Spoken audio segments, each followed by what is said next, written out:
Subscribe करें और bell दबाएं ताकि कोई खबर रह न जाए।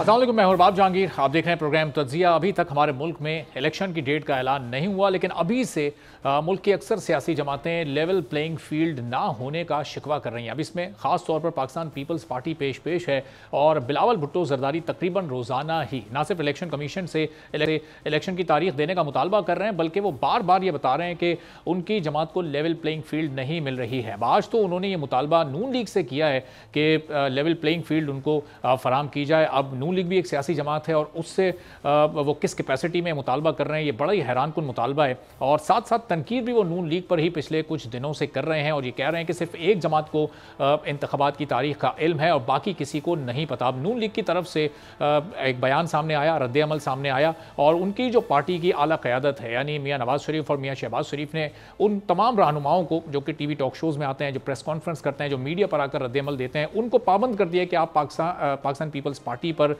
जवाबी तनकीद ना करें, आप उनकी ज़ातियात पर ना जाएं, आप सियासी अंदाज से इस पूरी सूरत हाल को इस वक्त मॉनिटर करें और इसको आप इस मौजूदा सूरत हाल का जायज़ा लें और तमाम फोकस आप मियाँ नवाज़ शरीफ की वापसी पर ही रखें। अब मियाँ नवाज़ शरीफ 21 अक्टूबर को वापस आ रहे हैं, तो ये सवाल भी है कि मीनार पाकिस्तान में जलसे का ऐलान किया गया है। दो तरह के प्लान इस वक्त तश्कील दिए जा रहे हैं कि या तो वो वेलकम यानी खुशामदीद जलसा होगा या फिर वो एहतजाजी जलसा होगा अगर तो मियाँ नवाज़ शरीफ गिरफ्तार हो जाते हैं और उनको ज़मानत नहीं मिल पाती। तो अब ये अगले एक माह में क्या सूरत हाल बनने जा रही है और इस पूरी सूरत हाल में इलेक्शन कमीशन इलेक्शन की तारीख के मामले पर खामोश क्यों है, इस बारे में गुफ्तगू करते हैं। मेहमानों का आपसे तारुफ करवाते हैं। राना हमारे साथ मौजूद हैं मुस्लिम लीग नून से, इस्तेहकाम पाकिस्तान पार्टी से मौलवी महमूद मौलवी साहब हमारे साथ मौजूद हैं और याया फरीद साहब माहिर कानून है, वो भी हमें ज्वाइन कर चुके हैं। तो याया साहब, जरा गुफ्तगू का आगाज़ आपसे करते हैं कि इलेक्शन कमीशन की इस वक्त हमें एक तवील खामोशी दिखाई दे रही है। जब सदर साहब उनसे रब्ता करते हैं तो वो अपना जवाब दे देते हैं, सियासी जमातें जाती हैं तो वो बंद कमरों में वहाँ पर मुलाकातें कर लेते हैं, लेकिन इलेक्शन की तारीख का कोई ऐलान अभी तक वो नहीं कर रहे।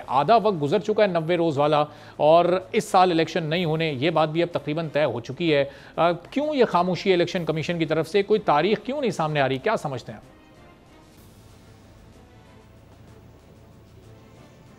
जी, आप मेरे से पूछ रहे हैं? जी याया फरीद साहब आपसे। जी जी सर, देखिए इलेक्शन कमीशन ऑफ पाकिस्तान से खामोशी तो नहीं है, क्योंकि इलेक्शन कमीशन ऑफ पाकिस्तान कई बार ये बात कह चुका है कि उनको डीलिमिटेशन का प्रोसेस पूरा करना है।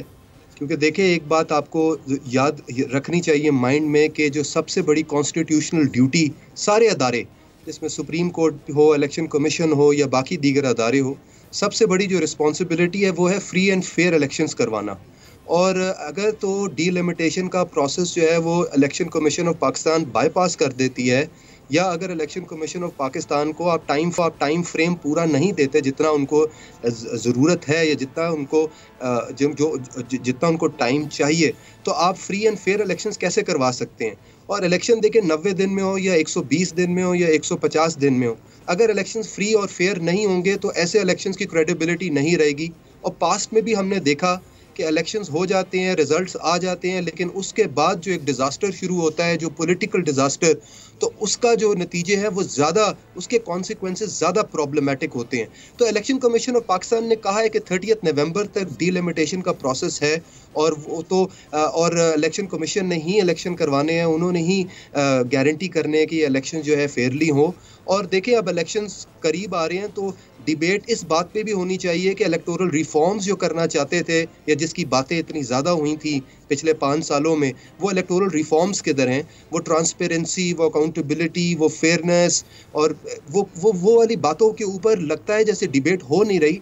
डिबेट इस बात पे फंस गई है कि इलेक्शन का डेट क्यों नहीं आ रही। वो 90 दिन की डिबेट में हम फंस गए हैं, जबकि डिबेट ये होनी चाहिए थी कि आपने इलेक्टोरल रिफॉर्म्स किए हैं, क्या आप इलेक्शंस को फ्री एंड फेयर बनाने की कोशिश कर रहे हैं? जो रिगिंग के इतनी एलिगेशंस लगती थी उसके ऊपर आपने कोई स्टेप्स लिए हैं? बिकॉज ये इलेक्शंस हो जाएंगे और उसके बाद फिर एक नया पेंडोरा बॉक्स खुल जाएगा जिसमें रिगिंग के क्वेश्चंस आ जाएंगे। तो प्रॉब्लम ये है कि अगर आप इलेक्शन कमीशन ऑफ पाकिस्तान को उनकी कॉन्स्टिट्यूशनल मैंडेट के अंडर काम नहीं करने देंगे, जो डीलिमिटेशन का प्रोसेस है, तो उस इलेक्शंस की बाद में क्वेश्चन क्या उठेंगे नहीं? क्या उनकी क्रेडिबिलिटी पे क्वेश्चन नहीं आएगा?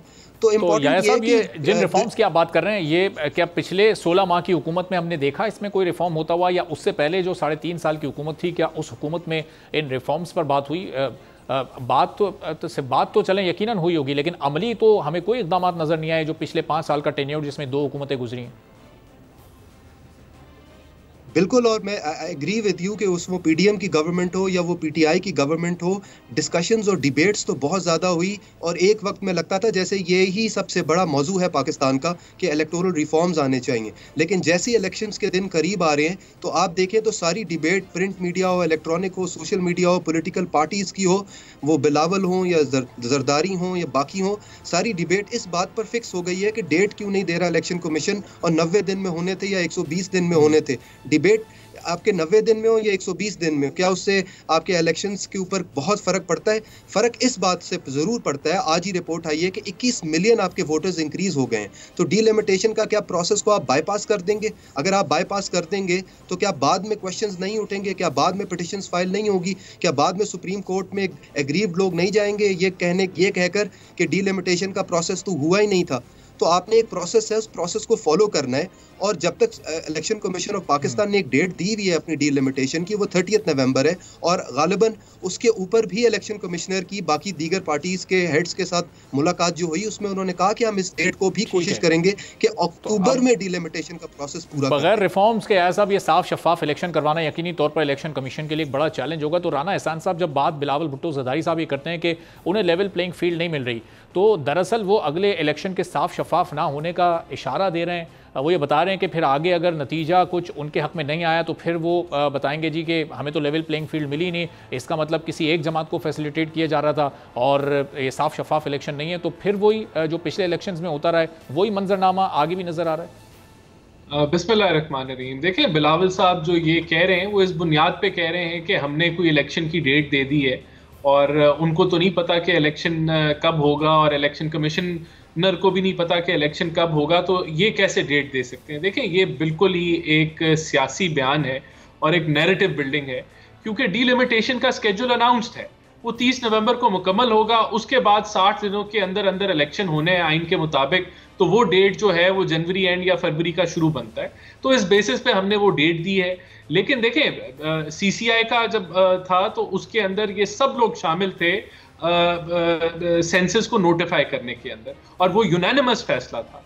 जब आपने सेंसस को नोटिफाई कर दिया तो उसके बाद डीलिमिटेशन कराना, कितनी जल्दी कराना, कैसे कराना, वो इलेक्शन कमीशन का प्रोगेटिव है। बॉल इलेक्शन कमीशन के कोर्ट में है, और फिर हम राय दे सकते हैं, हम उनसे मुशावरत कर सकते हैं, लेकिन हम इलेक्शन कमीशन को डिक्टेट नहीं कर सकते कि आप 90 दिन में इलेक्शन कराएं, क्योंकि वो भी बाउंड है आइन के मुताबिक कि उन्होंने डीलिमिट और कानून के मुताबिक कि उन्होंने डीलिमिटेशन करनी है और उसके बाद इलेक्शन कराना है। तो ये एक बिला वजह की जो बहस 90 दिन की यहाँ चल रही है, जब सब जानते हैं सेंसस नोटिफाई हो गया है, डीलिमिटेशन का स्केड्यूल आ गया है, मैं समझता हूँ इसमें आप कंफ्यूजन खुद फैलाना चाह रहे हैं। आप चाह रहे हैं कि अवाम कंफ्यूज रहे और आप एक नारा बना लें कि जी इस बेसिस। दूसरी उनकी जो एलिगेशन है वो चंद लोगों की है जो काबीना का हिस्सा है, तो वो ब्यूरोक्रेट्स हैं, वो हमारी पार्टी के मेंबर्स नहीं हैं।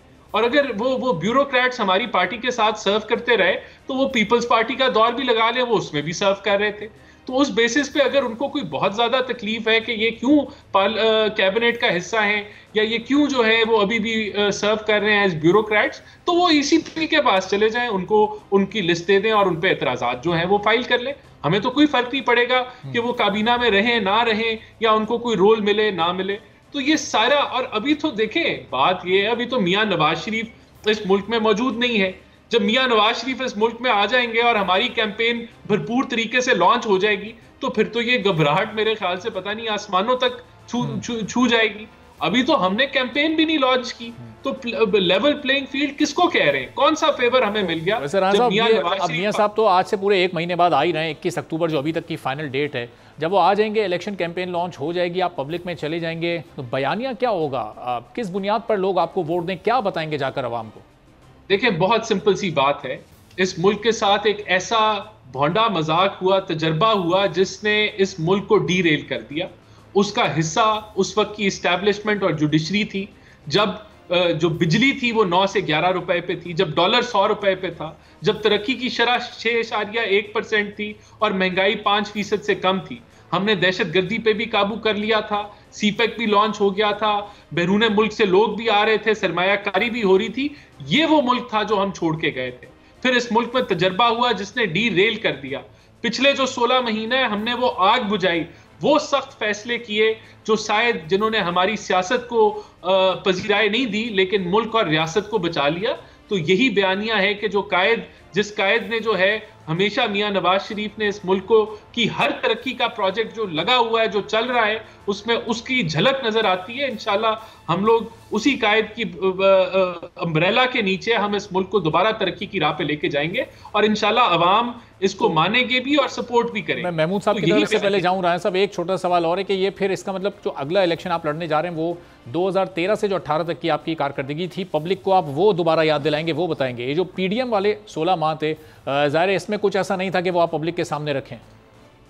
नहीं, देखिए, इन 16 माह में हमने इस मुल्क को डिफॉल्ट से बचाया। इन 16 माह में हमने IMF का मुआहदा बहाल किया। अगर ना बहाल होता तो मुल्क डिफॉल्ट कर जाता। ये वो हकायक हैं। बिल्कुल हमने उस तसलसल को तोड़ा जो मुल्क को बर्बादी की तरफ लेके जा रहा था, माशी पस्ती की तरफ लेके जा रहा था। उस तसलसल को हमने तोड़ा और हमने मुल्क को दोबारा डायरेक्शन दी। तो हमें बिल्कुल, और कोई भी हुकूमत 16 माह के अंदर कोई नई पॉलिसीज या नई रिफॉर्म्स लाके चीजों को दुरुस्त ला के ऊपर सिर्फ डायरेक्शन दे सकता है, लेकिन सब कुछ ठीक नहीं कर सकता 16 माह के अंदर। तो हमने वो डायरेक्शन सेट की, हमने वो माशी पस्ती की तरफ जिस तरीके से हम तेजी की तरफ बढ़ रहे थे उसको रोका। तो ये चीजें वहां भी बिल्कुल हमारे पास बात बताने को भी है, डिफेंड करने को भी है। लेकिन अगर आपने परफॉर्मेंस देखनी है तो वो 5 साल की परफॉर्मेंस है जो 13-18 की थी या 13-17 की, जिसमें हमने करके दिखाया। ठीक है, तो महमूद मौलवी साहब, अब ये वो जिन 3.5 साल को लोग आज तक याद करते हैं और इस वक्त जो पीडीएम की सारी जमातें थीं वो उस दौर की मौशी तबाही को याद करती हैं, उस हुकूमत का आप भी पार्ट थे। उन 3.5 सालों का मवाजना मुकाबला आप ये पीडीएम की पिछले 16 माह की हुकूमत से किस तरह से करेंगे? जो पीडीएम के 16 माह गुजरे, इससे आप मुतमईन हैं? और चूंकि ये सवाल मैं आपसे इसलिए पूछ रहा हूँ कि आगे आने वाली हुकूमत भी इन्हीं सियासी जमातों ने मिलकर बनानी है ना, तो एक बार फिर वही जो पीडीएम में लोग शामिल थे उन्हीं में से मुख्तलिफ चेहरे होंगे, मुख्तलिफ लोग होंगे, मुख्तलिफ पोजीशन होंगी, लेकिन ऑलमोस्ट वही सारे लोग होंगे। तो एक मरतबा फिर वो जब मुल्क की बागडोर संभालेंगे तो आपको लगता है कि एक बेहतर ट्रैक पर ये मुल्क चल रहा है मौशी एतबार से? बिस्मिल्लाहिर्रहमानिर्रहीम। देखिए, इसमें मेरे ख्याल से कोई दो राय नहीं है कि ये जो 18 माह चले हैं ये बिल्कुल अनसेटिस्फैक्ट्री थे आवाम के लिए, और ये इसमें आवाम पिसती चले गई और जो है आवाम को बहुत नुकसान पहुंचा। मैं ये नहीं कहूँगा कि 3.5 साल अच्छे थे, वो 3.5 साल भी अच्छे नहीं थे, मगर ये जो 18 माह थे ये तबाहकुन थे। उसकी वजह है कि महंगाई कहाँ से कहाँ पहुँच गई, अवाम पिसते चले गए, हर चीज़ जो है बियॉन्ड कंट्रोल रही, रेट ऑफ द गवर्नमेंट नहीं रही। एग्जाम्पल आपके सामने, ये इंटीरियम गवर्नमेंट आई है, इन्होंने जिस हिसाब से ये डॉलर को कंट्रोल किया है, इसकी क्रेडिट इनको और इस्टेब्लिशमेंट को आपको देना पड़ेगा। देखिए ना, 340 का डॉलर आज 295 में सेलर खड़ा है जो कि ओपन मार्केट में, तो ये क्रेडिट इनको देना पड़ेगा, जिसको इस्टेब्लिशमेंट और इंटीरियम गवर्नमेंट। मेरा कहना है कि पीडीएम की गवर्नमेंट को ये देखना चाहिए था कि देखें जी, डॉलर इनफ्लो जा रहा था, चीज़ें महंगी हो रही थी, हर चीज़ के ऊपर हम जो है, बदकिस्मती हमारी ये है कि ये हमारा एक ट्रेंड बन गया है कि हम हर चीज़ पीछे वाले हुकूमत पे डालते हैं। ये पहली दफ़ा है कि बड़ी अच्छी बात है PMLN की, जो वो अपने 2013 के कारकर्दगी को सामने लेके आ रहे हैं। मगर ये भी तो देखें ना, 2013 में वो जितने प्रॉब्लम्स थे वो पीपल्स पार्टी के ऊपर ब्लेम कर रहे थे। मैं कहूँगा खुदारा ये हम ब्लेम गेम को ख़त्म करें और हम आवाम के बारे में सोचें और महंगाई को कैसे कंट्रोल करना है, rate of the government establish करना है और जो है अदलिया को सही करना है। एक तो आम आदमी, अब महमूद साहब, ज़ाहिर है एक आम आदमी का ताल्लुक तो महंगाई से ही होता है ना। अभी आपने कहा कि ये सोचें सब मिलकर के महंगाई को कैसे कंट्रोल करना है। इसहाक डार साहब पिछले वजीर खजाना थे, वो नहीं कर सके। उनसे पहले मिफ्ता साहब थे, वो नहीं कर सके। उससे पहले PTI के 3.5 साल दौर में कोई 3-4 लोग रहे, शौकत तरीन साहब रहे, असद उमर साहब रहे, अब्दुल हफीज़ शेख साहब रहे, वो लोग नहीं कंट्रोल कर सके। तो ये आने वाला कौन सा ऐसा शख्स होगा जो ये कंट्रोल कर सकेगा? क्या स्टेप्स क्या लेने पड़ेंगे? इसका हल क्या है? देखें, जहां मैं आपको कहूँ there is a will there is a वे।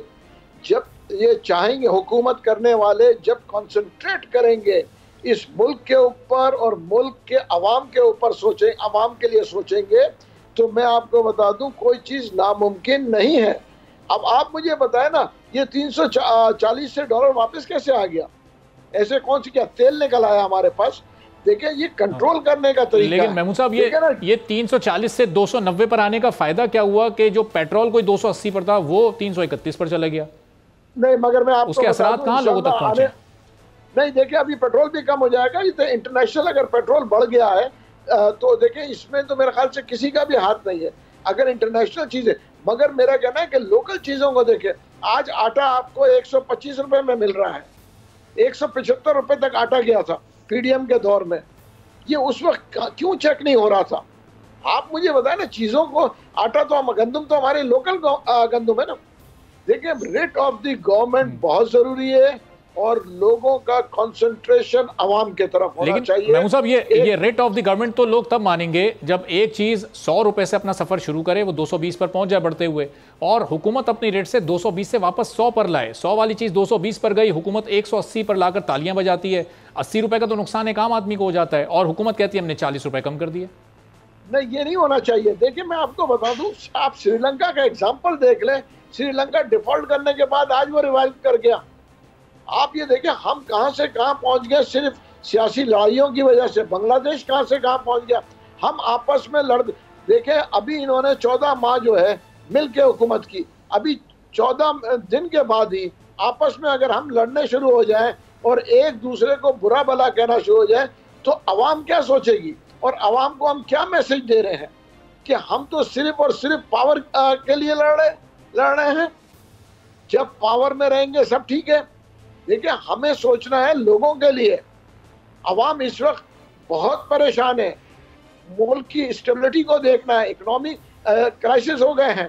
ये तो आज आपको मैं बताऊं कि इस वक्त आप देखें आम आदमी गुजारा कैसे कर रहा है, लोग ये नहीं सोच रहे।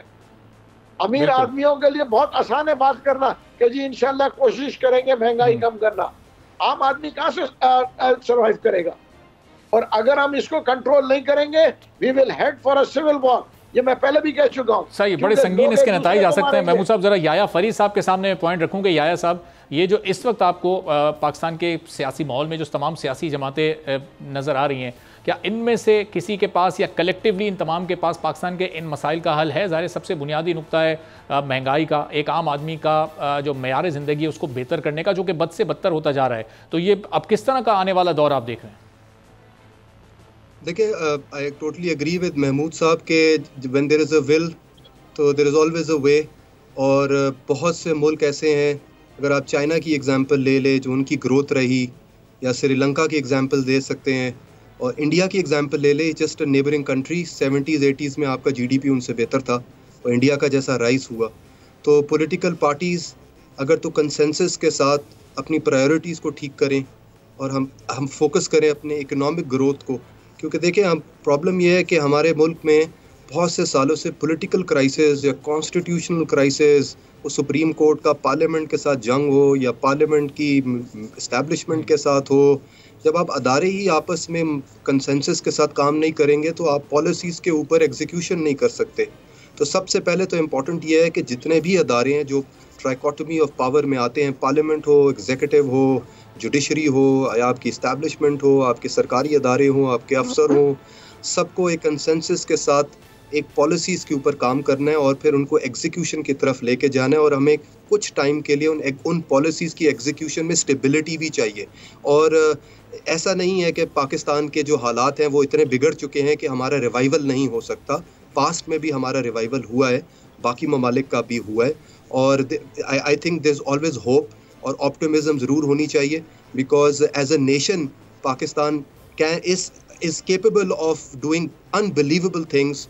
वो छोट माइक्रो लेवल पे हो या वो मैक्रो लेवल पे हो, तो ऑप्टिमिस्टिक रहना चाहिए और मजबूत करना चाहिए और अपनी प्रायोरिटीज़ को सेट करना चाहिए। वो फॉरेन पॉलिसी हो, वो इकोनॉमिक पॉलिसी हो, वो आपकी कॉन्स्टिट्यूशनल जुडिशल पॉलिसीज़ हो। ठीक है, वो ऑप्टिमिस्टिक बिल्कुल रहना चाहिए, लेकिन ये लेके साथ साथ अगर जो गवर्नमेंट है उसकी इंटेंशन भी होगी हालात बेहतर करने की, तो फिर ऑप्टिमिस्टिक रहना एक अच्छी बात होगी। एक ब्रेक लेते हैं, ब्रेक के बाद वापस आएंगे, इसी से मुताल्लिक कुछ मज़ीद गुफ्तगू करेंगे।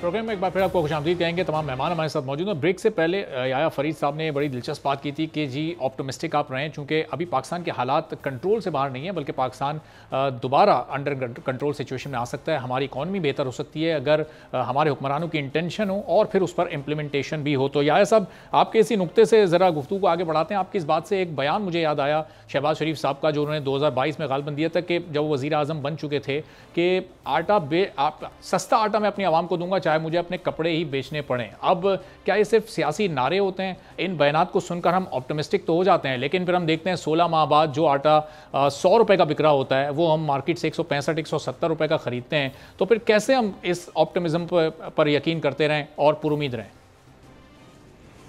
देखिए, ये तो ज़रूर नारे ही होते हैं और इन नारों की बहुत सी रीज़न्स होती हैं। देखिए, पाकिस्तान का एक बहुत बड़ा जो प्रॉब्लम रहा है वो ये है कि हम हमेशा एक सिक्योरिटी स्टेट के पर्सपेक्टिव से पाकिस्तान को देखते रहे हैं, पर कभी हमने इकोनॉमिक पॉलिसीज़ या इकोनॉमिक अफेयर्स पे फोकस नहीं किया।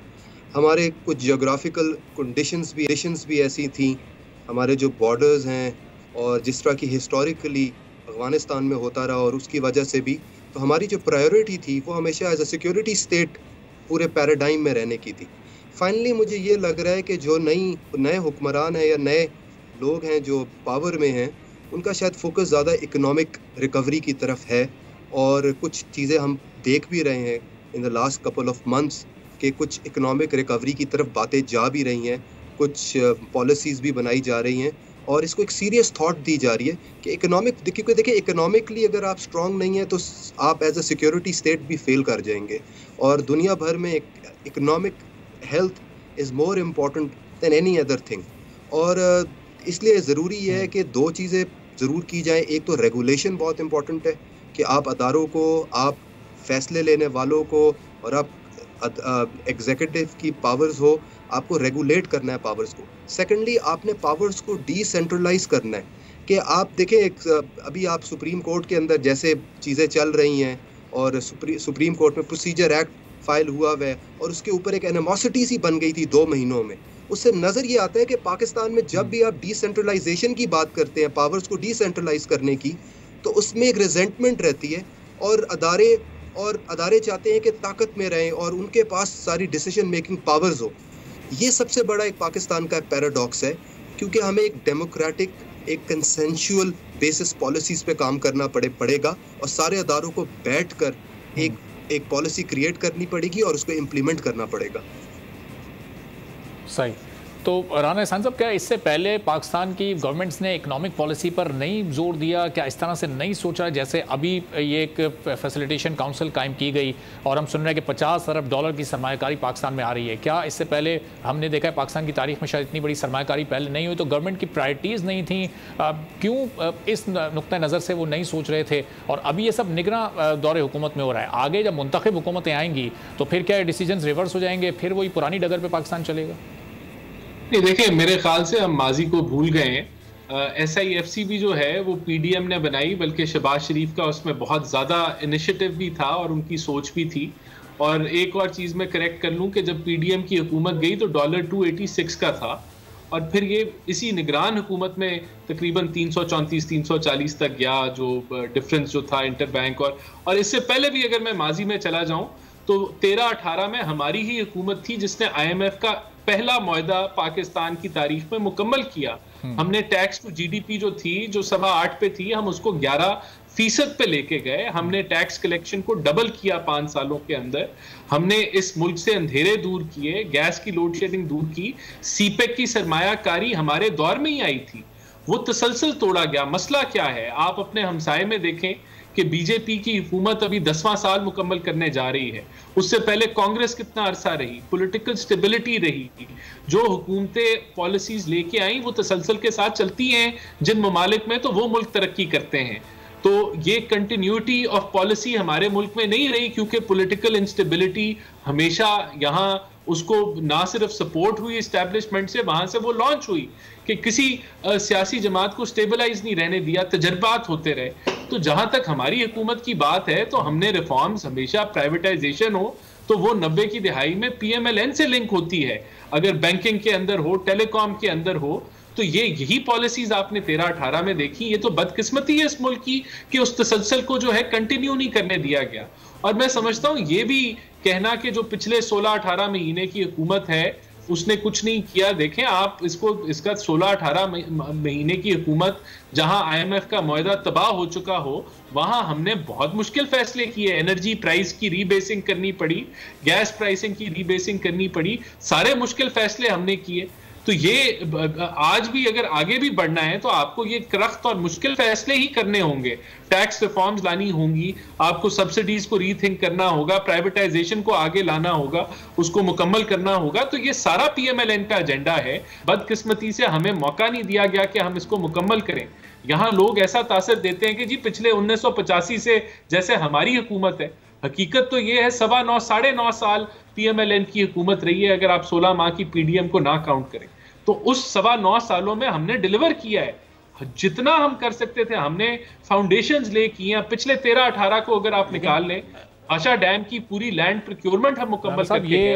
आप ये कहना है कि PDM की गवर्नमेंट को अगर ना काउंट करें, लेकिन इस वक्त जो आपके सारे इत्तेहादी थे वो तो सबसे ज्यादा उसी को काउंट कर रहे हैं। और वो अगर PDM हुकूमत की कोई नाकामी है तो वो उसको मुस्लिम लीग नून की और उनकी आपकी मौशी टीम की नाकामी कह रहे हैं। वो तो पूरा का पूरा मलबा जो सब महंगाई का है, जो आपकी पॉलिसीज का है, वो आपके ऊपर डाल रहे हैं। देखिए, महंगाई की मेजर वजह डीवैल्यूएशन है, और डीवैल्यूएशन की मेजर वजह आपका जो करंट अकाउंट डेफिसिट है और आपकी जो डेट पेमेंट सब जिस लेवल पे पहुंच गई है वो है। अगर आज भी आप IMF के मुआहदे से बाहर निकलते हैं तो जो आपने इनफ्लोज अपनी इस डॉलर इनफ्लोज जो आपने रेज करना है डॉलर मल्टीलैटरल बायलैटरल से, तो वो मुमकिन नहीं होगा और आपका फिर आप एक डीवैल्यूएशन के साइकिल में चले जाएंगे। तो इसके लिए हम तो जो है वो बिल्कुल सही जो बजट हमने दिया, जिसमें IT को हमने तरजीह दी, एग्रीकल्चर को तरजीह दी, जो इंपोर्ट सब्स्टिट्यूशन के अंदर काम यही वो तरजीहात हैं कि आपने ट्रेड इम्बैलेंस को दुरुस्त करना है। तो ये अगर हमें 13-18 का तसलसल अगर हम ना करते, मिसाल के तौर पे अगर हम एनर्जी की रिक्वायरमेंट पूरी ना करते इस मुल्क के अंदर, गैस की रिक्वायरमेंट, वो टर्मिनल्स ना लगाते, तो फिर तो सनत बिल्कुल ही तबाह हो जानी थी। तो हमारी हुकूमत ने तो हमेशा वो काम किया है जो मुल्क को आगे लेके जाए। और ये इंशाअल्लाह ताला अगर हमें दोबारा मौका मिलता है तो हमारे पास वो प्लान मौजूद है। हमने महंगाई को कम किया, IMF का पहला मुआहदा किया, यही तर्ज आगे भी आपको IMF की जरूरत पड़ेगी। आगे भी आपको, जिस तरह हमने CPEC लॉन्च किया, आपको FDI की जरूरत पड़ेगी, इसलिए हमने SIFC बनाया। तो इंशाल्लाह इसी तर्ज पे चलेगा। और बिल्कुल ये मैं जरूर समझता हूं कि मूविंग फॉरवर्ड सारी जमातों को एक इकट्ठा एक काम करने की जरूरत है। यहां तक कि हुकूमत और ऑपोजिशन को भी कौमी एजेंडे पे एक होना पड़ेगा, तभी ये मुल्क आगे बढ़ेगा। लेकिन जो बदकिस्मती से इस मुल्क के अंदर एक पोलराइजेशन की सियासत इंट्रोड्यूस की गई, उसने नुकसान पहुंचाया। वो तजर्बा था इस मुल्क के साथ। ठीक है महमूद मौलवी साहब, हर सियासतदान यही कह रहा है कि सारी सियासी जमातों को बैठना पड़ेगा और एक मरबूत एक मौशी पॉलिसी बनानी पड़ेगी। और नून लीग ये कह रही है कि उनके पास हल है भी और माजी में उन्होंने करके भी दिखाया है। अब आपका जो PDM की तर्ज हुकूमत पर जो आपका इख्तलाफ है, एतराज़ है, अब जो इनकी खामियां आपने बताई हैं, अब ये बताएंगे वो खामियां दूर कैसे हो सकती हैं? अगर साथ मिलकर बैठकर एक पॉलिसी तरतीब देनी है तो उसके लिए सिर्फ खामियों की निशानदेही से तो नहीं काम चलेगा, उसका हल भी पेश करना पड़ेगा। क्या हल है आपकी जमात के पास अपने लेवल पर, अपने तौर पर, कि इन खामियों को दूर किया जा सके जो इनके दौर में हुई? देखिए, मैं एक चीज़ मैं इनसे इत्तेफाक करूँगा कि हम सबको साथ बैठना पड़ेगा, चाहे अपोजिशन भी हो। जहाँ मिसाक जमहूरियत बनाया है वहाँ पे मिसाक मईशत बनानी पड़ेगी, ताकि एक लॉन्ग टर्म प्लान हो। उसकी वजह देखें, जब तक एक लॉन्ग टर्म प्लान नहीं होगा, कोई भी हुकूमत आएगी तो इकनॉमी के ऊपर वो चाहेगी कि एक लॉन्ग टर्म प्लान उनके पास हो, ताकि वो जो है लोगों को जो है इन्वेस्टर्स को कॉन्फिडेंस हो और वो इन्वेस्टमेंट लेके आए।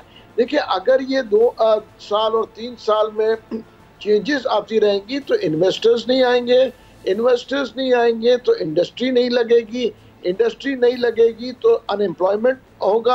आप ये देखें, अब ये जो 24% और 25% इंटरेस्ट के ऊपर ये चल रहा है, ये मैं आपको बता दूं, अगर ये कम नहीं होगा 6 महीने में 25% इंडस्ट्रीज बंद हो जाएंगी जिन्होंने बैंकों से लोन लिया हुआ है।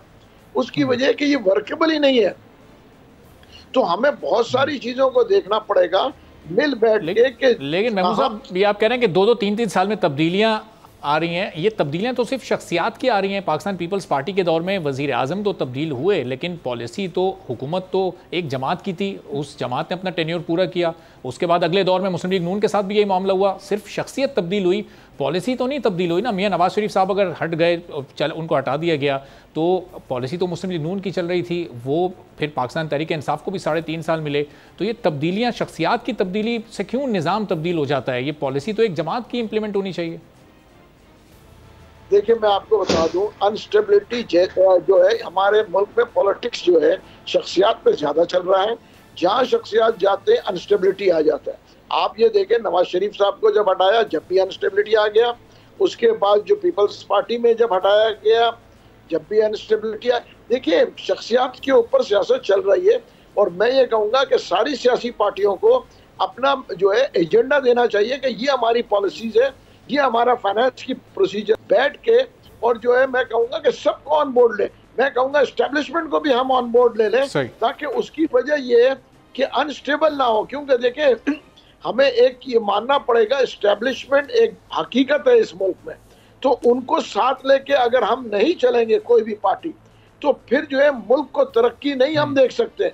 शॉर्ट टर्म में तो आप कर लेंगे, मगर लॉन्ग टर्म में अगर आपको करना है तो everybody has to be on board. और जो है चाहे वो ठीक है, चलें, अब ये लॉन्ग टर्म पॉलिसी बनानी पड़ेगी, सबको मिलकर बैठना पड़ेगा, सारे स्टेक होल्डर्स को अब संजीदगी से सोचना पड़ेगा। बहुत बहुत शुक्रिया महमूद मौलवी साहब, याया फरीद साहब, राना एहसान अफजल साहब हमारे साथ मौजूद थे। एक ब्रेक लेते हैं और ब्रेक के बाद जब वापस आएंगे तो आपको बताएंगे कि भारत की दहशतगर्दी पूरी दुनिया के सामने बेनकाब हो चुकी है और कनाडा और भारत के ताल्लुकात अब शदीद तल्ख हो चुके हैं। एक ब्रेक के बाद इस पर मजीद बात करेंगे।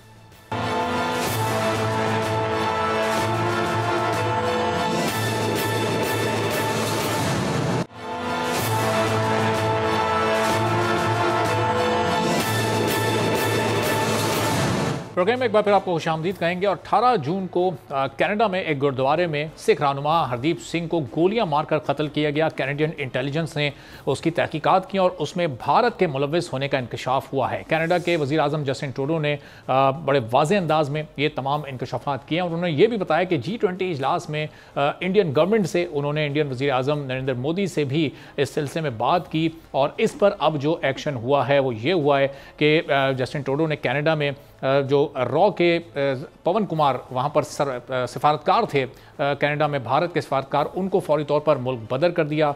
और हठधर्मी और बेशर्मी आप ये देखें भारत की कि जब उनकी इस कत्ल में मुलविस होने के शवाहिद सामने आए तो वो उल्टा उन्होंने भी कनाडा के सिफारतकार को 5 दिन के अंदर मुल्क छोड़ने का अब कह दिया। भारत की दहशतगर्दी पूरी दुनिया में बेनकाब हो चुकी है, चूँकि जस्टिन ट्रूडो ने इसको आलमी सतह पर बड़ी बड़ी ताकतों के साथ, बड़े ममालिक के साथ भी इन मामलात को शेयर किया और ये तमाम हक़ाइक़ उनके सामने भी रखे हैं और अब उनकी तरफ से भी इस पर रद्द अमल आहिस्ता आहिस्ता आना शुरू हो गया है। पाकिस्तान के निगरान वज़ीर आज़म इस वक्त अनवारुल हक काकड़ साहब 5 रोज़ा दौरे पर हैं अमेरिका में, जहाँ 22 सितंबर को उन्हें भी खिताब करना है UN जनरल असम्बली से और उसमें वो कश्मीर में होने वाले मजालिम जो कि इस वक्त भारत वहाँ पर कर रहा है उससे मुतालिक भी वहाँ पर वो बात करेंगे। तो अब पाकिस्तान जो इतने अरसे से बात करता रहा, यकीनी तौर पर दुनिया में अब ये चीज़ साबित हो चुकी है कि भारत किस तरह से न सिर्फ पाकिस्तान, अफगानिस्तान बल्कि कई ममालिक में दहशतगर्दी के नेटवर्क चलाता है, वहाँ पर तखरीबकारी की कार्रवाइयाँ करता है। अब इस पर दुनिया का क्या रद्द अमल होना चाहिए, भारत के खिलाफ क्या कार्रवाई होनी चाहिए, इस पर गुफ्तगू करते हैं। ब्रिगेडियर रिटायर्ड मसूद साहब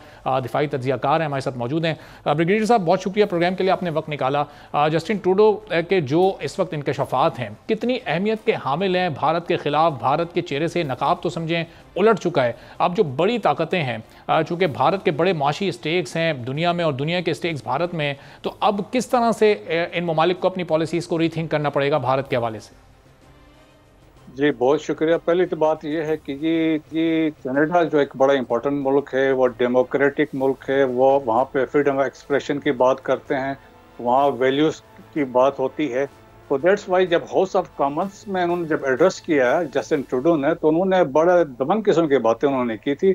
उन्होंने कहा था we will go to the bottom of the matter कि इसमें क्या हुआ है, एंड ही सेड कि ये इस किस्म की एक्स्ट्रा जुडिशियल किस्म का ऑपरेशन हुआ है, that is violation of our sovereignty and that's it कि he also conveyed directly to the Prime Minister Modi when he met him जब अभी G20 के उसमें गया, और और फिर उन्होंने कहा कि they have credible intelligence और इसमें है कि their involvement है। और अभी इंटरनेशनली देखे दुनिया ने रियलाइज किया, हम पहले पाकिस्तान बात करता रहा है कि पाकिस्तान की इंडिया इसमें पाकिस्तान में क्या कुछ कर रहा है, अफगानिस्तान की वो सेफ हेवन यूज कर रहा था फॉर द लास्ट 20 years, और उस वक्त तो किसी ने एतबार नहीं किया। But Chuck Hagel then defence minister secretary defence थे, उन्होंने कहा था कि India is using Afghanistan as a second front against Pakistan. लेकिन अब जब कनाडा में ये हुआ है और इनके पास एविडेंस भी है, तो यूनाइटेड स्टेट ने इसको कंडम किया है, बाकी लोगों ने इसको रियलाइज किया है। और क्योंकि वहाँ पे सिख्स जो हैं उनकी बड़ी second largest population Sikhs outside Indian Punjab सिखों के वहाँ पे है, तो वहाँ पे जो फिर निजर को जिस तरीके से मारा गया है, this is not the first case. इससे पहले भी यहाँ पे एक और जो सिख थे वहाँ पे उनकी वो भी मर्डर हुआ था, एक सिख था वो इंग्लैंड में मर्डर हुआ था। तो इस तरीके से, और फिर मोर ओवर लाहौर में भी एक सिख का मर्डर हुआ था, अगर आपको याद हो, पंजबर से। बिल्कुल, लेकिन ब्रिगेडियर साहब ये क्या सिर्फ ये यूनाइटेड नेशंस का सिर्फ कंडेम करने से काम चलेगा? जाहिर है कि ये आपने अभी कितने सारे वाकयात गिनवाए, ये पे दर पे वाकयात होते जा रहे हैं, तो ये रोकना होगा भारत को। सिर्फ मजम्मत से तो नहीं काम चलेगा, कुछ अमली तौर पर कुछ इकदाम भी उठाने पड़ेंगे। वो क्या इकदाम हो सकते हैं? देखें जी, अभी तो पहली दफ़ा ऐसा हुआ है किसी कंट्री ने स्टैंड लिया है। पहले ये था कि बाकी कंट्रीज के नेशनल इंटरेस्ट की बात होती है तो एट टाइम्स चीज़ें कंट्रीज ये चीज़ें इग्नोर करते हैं। एंड वी नो कि यहाँ पे सी पैक चल रहा है तो उसमें लोगों का इंटरेस्ट है, उसको कंटेन करना चाहते हैं, तो दैट्स वाई पीछे चीज़ें इग्नोर होती रही हैं। लेकिन इस दफ़ा कनाडा ने स्टैंड लिया है, और अभी इसके साथ साथ यूरोप में भी लोगों ने इसको रियलाइज़ किया है, क्योंकि there are over 30 million Sikhs पूरे यूरोप में हैं, तो उनके राइट्स हैं, तो फिर उनकी एक बड़ी इंपॉर्टेंट प्रेजेंस है। सो देयरफॉर अब ये इशू रेज होगा, और अभी जो यूएन जनरल असेंबली का सेशन हो रहा है उसमें भी ये चीज़ें रेज होंगी। It is embarrassing situation for the Modi government की वहाँ पे उन्होंने ऐसा किया है। और ऑलरेडी देखें ना कि जो रॉ का चीफ था वो जो वहाँ पे था उनको उन्होंने वहाँ से एक्सपेल कर दिया है। और फिर वैसे भी वहाँ ने सिखों ने जो 2 बंदे नॉमिनेट किए थे, one was the high commissioner Sanjay Verma थे, प्रॉब्ली एक अपूरा श्रीवास्तव, तो उनको भी उन्होंने नॉमिनेट किया था, वो इसमें इन्वॉल्व हैं। तो ये चीज़ें ऐसी हैं सिखों के। पहले देखें ना वहाँ पे मुसलमानों के साथ इंडिया में क्या हुआ है, Indian illegally occupied Jammu and Kashmir में क्या हो रहा है, नॉर्थ ईस्ट इंडिया में क्या हो रहा है, दलित के साथ क्या हो रहा है, तो फिर ये अब क्रिश्चियंस के साथ जो मणिपुर में जो कुछ हो रहा है, सो वो जो कहते हैं ना शाइनिंग इंडिया, तो वो शाइनिंग इंडिया नहीं है। अब वो कहते हैं जो मकरू चेहरा है वो एक्सपोज हो चुका है। अब इंटरनेशनल कम्युनिटी मस्ट रियलाइज। तो ब्रिगेडियर साहब, आप जब 22 सितंबर को जब प्राइम मिनिस्टर अनवारुल्लाह काकड़ साहब स्पीच करेंगे, तो उस स्पीच में अब आपको लगता है कि थोड़ी सी एडिशन होनी चाहिए इस वाक़ये की भी, और वो उसको लिंक करें, कनेक्ट करें जो पाकिस्तान में जिस तरह के वाक़यात हुए, पाकिस्तान में जिस तरह की तखरीबकारी की कार्रवाइयाँ इंडिया ने की हैं, मकबूजा कश्मीर के से मुतालिक तो वो गुफ्तगू करेंगे, लेकिन अब उनके पास एक और मौका है दुनिया को ये बताने का कि भारत इससे पहले पाकिस्तान में क्या क्या करता रहा है, और हम वो दुनिया को बारहा बता चुके हैं। नहीं, वो यकीनन वो प्राइम मिनिस्टर टेररिज्म की बात करेंगे, यकीनन वो डायरेक्ट इसको रेफर तो नहीं करेंगे, लेकिन दुनिया को समझाने की कोशिश करेंगे कि दुनिया में क्या कुछ हो रहा है। और टेररिज्म जिस तरीके से हम डोजियर देते रहे हैं पहले भी कि इंडिया कुछ क्या कर रहा है, तो अब एस्टेब्लिश हो चुका है, तो यकीनन रेफरेंस एक ज़रूर इस पर होगा। लेकिन जो साइड लाइन जो उनकी बातचीत होगी with the head of states, उसमें यकीनन ये चीज़ें डिस्कस होंगी और पाकिस्तान के कंसर्न यकीनन कन्वे होंगे। तो ब्रिगेडियर साहब, अक़वाम मुत्तहिदा का मैंडेट है कि अगर कई ममालिक जाकर एक बताएं किसी मुल्क से मुताल्लिक कि भाई ये देखें हमारे मुल्क में दरअंदाजी कर रहे हैं, हमारी खुद मुख्तारी को ये चैलेंज कर रहा है, तो अक़वाम मुत्तहिदा उन ममालिक के खिलाफ, लेट्स सपोज इंडिया के खिलाफ, क्या मैक्सिमम कार्रवाई कर सकता है? देखें, ये अक़वाम मुत्तहिदा तो ऐसा कुछ नहीं कर सकते, even United nation security council कुछ नहीं कर सकती हैं, लेकिन सिंबॉलिक एफर्ट्स होती हैं, या कोई रेजोल्यूशन पास होती है तो उसका एक इम्पैक्ट होता है। सिक्योरिटी काउंसिल में अगर सिक्योरिटी काउंसिल वाले कुछ करते हैं वो होता है, और या स्टेटमेंट्स आती हैं। तो लेकिन अब ये है कि कनाडा एक्सटेंड ले रहा है, यकीनन उसके यूरोपियन यूनियन के साथ और अमेरिका के साथ अच्छे ताल्लुकात हैं। जिस तरह हाउस ऑफ कॉमन्स में उन्होंने कहा है कि हम अपने एलाइज को ऑन बोर्ड लिया हुआ है, तो यकीनन उसमें वो कंसर्न शो होगा। मतलब देखें, इट विल बी एम्बेरसमेंट होगी इंडिया के लिए इंटरनेशनल फोरम्स में, जहाँ भी मोदी जाएगा ये चीज़ें वहाँ पे रेज होंगी। जिस तरीके से अब Modi was visiting United states, तो 75 सेनेटर्स ने बाइडेन को लेटर लिखा था कि भाई you must raise the atrocities being committed in the Indian illegal occupied Jammu and Kashmir. तो ये चीज़ों को रियलाइजेशन तो अभी आ रही है, तो होपफुली मेरा ख्याल में एक सेटबैक यकीनन इंडिया को हुआ है और इंटरनेशनल कम्युनिटी को ये मैसेज गया है कि इंडिया जो कुछ यहाँ रीजन में कर रहा था अब ये एक्सपोर्ट इंटरनेशनली भी कर रहा है। ठीक है, चलें, बहुत बहुत शुक्रिया। ब्रिगेडियर रिटायर्ड मसूद साहब थे, दिफाई तज्जियाकार, और बता रहे थे कि अब जहाँ जहाँ भारतीय वज़ीर आज़म जाएंगे वहाँ वहाँ उन्हें रसवाई का सामना करना पड़ेगा। आज के प्रोग्राम से इजाज़त दीजिए, अल्लाह हाफ़िज़।